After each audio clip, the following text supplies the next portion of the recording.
In this lesson, we'll cover how to reinforce a concrete beam parallel to the face. So, looking at this concrete beam, suppose that we want to reinforce it with some sort of steel or rebar and have it run parallel to the face. Well, we can do that pretty easily. First, go to the Structure tab at the top of the screen. Then, from under the Reinforcement panel, click on the icon that says Rebar.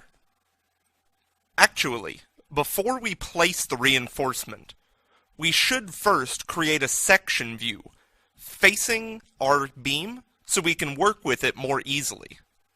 You can create your section either through the Quick Access toolbar or by going to the View tab and clicking the Section icon.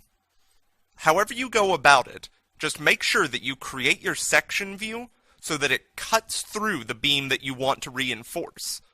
Narrow your viewing depth, and we're ready to place our rebar. Again, go to the Structure tab, and from under Reinforcement, select Rebar. This is much the same process you'll use if you want to place a perpendicular reinforcement. Let's just ignore this notice for now, and go ahead and start placing our rebar. You'll notice in the ribbon a panel that says Placement Orientation.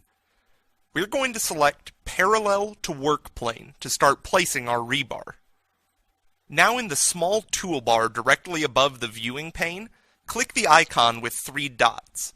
This will open up a window that will let you choose visually the rebar shape that you want for your beam. We are going to go with a stirrup, so let's scroll down until we find a shape that fits. We're going to go with rebar shape T1. Move your mouse over the beam, and then once you've found a good position for your rebar, left click. Now escape twice, and your rebar will be in place. Another consideration, whenever you're placing a stirrup or other piece of rebar, is that you need to include a concrete cover. In order to do this, from the Structure tab and under the Reinforcement panel, you can click on the Cover icon. Click on the same 3 dots, and this time it will let you set the properties of your cover. You can change them as you need.